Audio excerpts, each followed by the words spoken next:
Bueno, siguiendo con el contrato de leasing, nos toca ahora hablar sobre el artículo 1234. ¿Y cómo sería la forma de instrumentación del contrato de leasing? Se hace por escritura pública el contrato, sobre todo cuando lo que estuviere en la contratación, como objeto de contratación, fueran buques, inmuebles, aeronaves y demás, obviamente bienes que tengan un carácter de registral. En lo que dice el código con respecto a este artículo 1234, en lo demás se aplicarán obviamente las normas de instrumentación en forma privada o pública de acuerdo a la característica del objeto contractual. Con respecto a la inscripción, obviamente se instrumenta y se inscribe. Se debe inscribir dentro de los 5 días de haberse celebrado el contrato. ¿Qué quiere decir? La registración hace a que sea oponible este contrato a terceros, obviamente. Entonces, con todas las consecuencias derivadas de esta posibilidad de inscripción. Lo que quiero comentar es que en los contratos, hay ciertos contratos, por ejemplo los contratos de software, se estipula que se debe inscribir en los registros de créditos prendarios. Con respecto a los otros objetos contractuales que estuvimos hablando, se inscriben los registros correspondientes a cada tipo de, en este caso, de objeto contractual. Es decir, si tenemos un inmueble, se inscribe en el registro de la propiedad inmueble. ¿Está claro? Entonces, tenemos una forma de inscripción. La inscripción debe hacerse, obviamente, con la posibilidad de hacerlo oponible a terceros. Con respecto a la ley de prenda con registro, en este caso se hace todo lo que es la parte hoy instrumentación del software, que es obviamente ya un capítulo del derecho civil que se ha profundizado, sobre todo, y también en la parte penal se ha profundizado por las consecuencias que existen hoy del hackeo de ciertos sitios en la web o de los mismos sistemas de software bancarios, que obviamente es importante que estén reglamentados, siendo que antes no existían ni siquiera los tipos penales con respecto al software. Bueno, entonces, con respecto al tema del artículo 1238, habla del leasing, y como tenemos un contrato que tiene ingredientes del alquiler, de contrato de alquiler, como también el contrato de compra-venta, tenemos que, por un lado, las mismas características. El software, el contrato cuyo objeto tenga un inmueble debe ser utilizado de conforme al destino que está estipulado en el contrato, el destino del, obviamente, ya previsto en el contrato originario, y no puede ser modificado. Obviamente, si hay una modificación, debe pautarse nuevamente un contrato nuevo, donde el dador coloca nuevas pautas que van a ser aceptadas por el tomador. Obviamente, siendo entonces que deberá instrumentarse en una nueva con escritura pública con todas las modificaciones, o una modificación posterior que, siendo la originaria una escritura pública, tendrá que ser también por escritura pública. Entonces, debe tener el tomador, debe hacerse cargo de todos los gastos que irrogar el mantenimiento de la cosa, ya sea cargas, impuestos, servicios, etc. Y sobre todo, obviamente, tener al día todo lo que es el mantenimiento del inmueble, el estado de conservación del inmueble, porque obviamente eso garantiza la posibilidad de continuidad del contrato. Les quiero aclarar que en el supuesto que el tomador no cumpliere con es decir, que incurrieren en algún delito penal, son los contemplados en el artículo 172 y 173, inciso 2 del Código Penal, para el tomador, y para el dador, el artículo 173, inciso, en este caso 14 del Código Penal, porque obviamente si hubiera algún ilícito que tenga el tinte penal, obviamente debe ser tipificado y debe estar, si no, no puede ser sancionado y no puede haber proceso mediante. Entonces, en estos dos casos tenemos la posibilidad de ver que también tiene un encuadre punitivo en el supuesto de los incumplimientos que existieren. Con respecto a la acción de reivindicación que yo les comenté a ustedes, está en el artículo 1239, a ella me remito, y que ya lo explicamos en la primera parte de la clase. Ahora bien, ¿qué pasa con la opción en este caso la opción de compra? Puede ejercitarse la acción de compra si existiera ya un pago del canon de las 3/4 partes.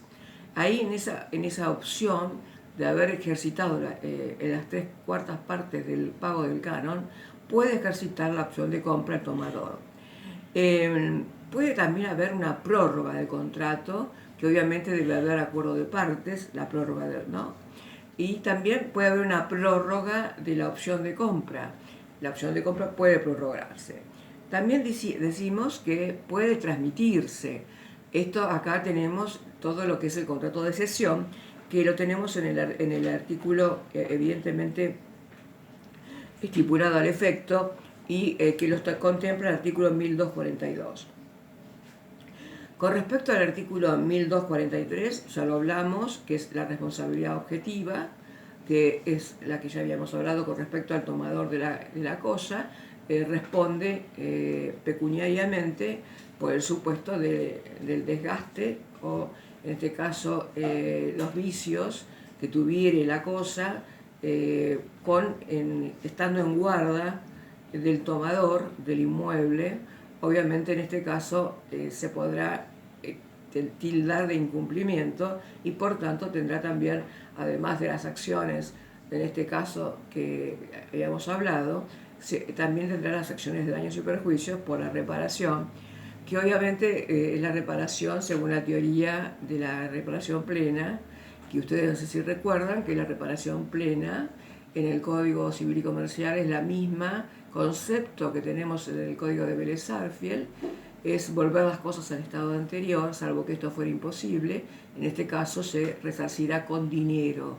Que esto es un antecedente de la doctrina alemana, que obviamente es lógico que así sea, porque tenemos que reparar si existe un ilícito, es decir, un daño con respecto a la cosa dada, debe resarcirse conforme las pautas dadas por esta teoría general que tenemos en una normativa, que es una norma amplia, ¿no? Obviamente que bajo esas normativas tenemos que indemnizar. Ese es el concepto del civilista. El concepto de civilista es esa norma que nos dice debemos reparar conforme al estado anterior de la cosa. Muy bien. Entonces, además, obviamente, ustedes saben muy bien que todo incumplimiento en la actualidad también tenemos el aditamento del daño moral. El solo incumplimiento ya trae aparejado un daño moral en el resarcimiento que debemos dar. Con respecto al tema de la opción de compra que habíamos hablado, también dijimos que podríamos ese ejemplo, ¿no? En el incumplimiento puede existir un incumplimiento por parte del tomador. Entonces, hay pautas que dice el código cómo realizar en el supuesto que incumpla. Pero también tenemos que tener en cuenta que hay un canon que se está pagando. Entonces, hay diferentes opciones.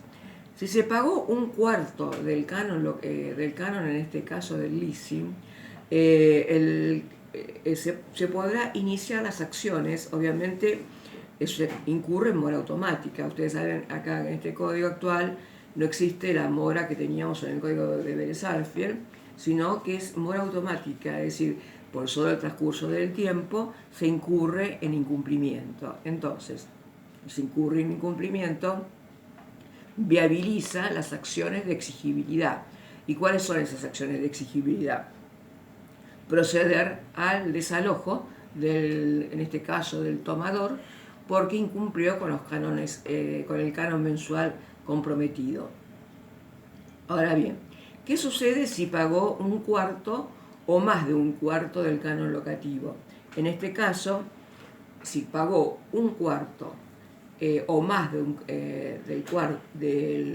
cuarto, pero menos de 3/4 partes del canon locativo, en este caso también se incurre en mora automático, pero en este caso el dador le da la posibilidad de intimarlo al pago para que se actualice en los cánones, en este caso del leasing, pero obviamente va a tener la posibilidad de darle una posibilidad de un plazo de 60 días para que se reacomode al capital originariamente adeudado con más sus intereses y pueda seguir ejercitando su contrato.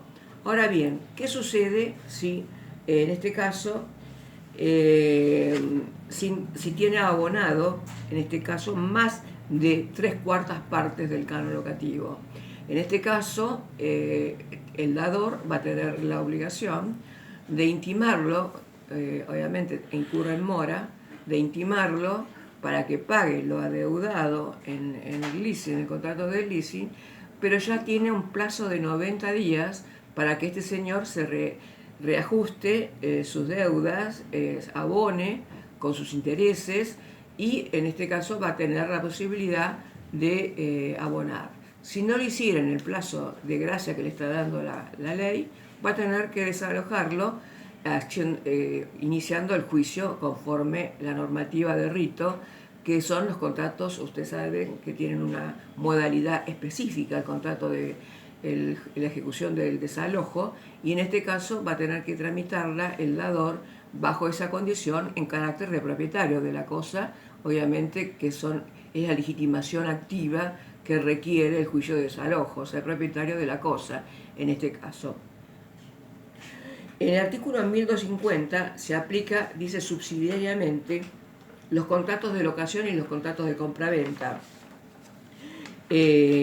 También quiero comentar que ustedes pueden cancelar el contrato de leasing, lo van a tener que hacer en el registro, obviamente ad hoc, es decir, adecuado al caso de que hicieron la inscripción, y va a tener que hacerlo, en este caso el funcionario público, va a tener que notificar a la parte, en este caso al dador, y va a tener que notificar también al tomador que se va a proceder a la cancelación. La duración de la inscripción de los leasings, de acuerdo al tipo de, si son inmuebles, son de 20 años, y si no son inmuebles, en los demás casos, son de 10 años, y pueden obviamente renovarse. Antes del vencimiento pueden ejercitar la opción de renovarlo. En cuanto a la cancelación, sí se puede hacer la cancelación de leasing, obviamente con el funcionario que va a tener que notificar a las partes, y las partes van a tener que prestar conformidad a esa cancelación, siempre y cuando las partes hubieran cancelado, en este caso, hubieran cancelado los cánones que se están comprometidos en este caso en el contrato originario. Bueno, lo despido con esta frase.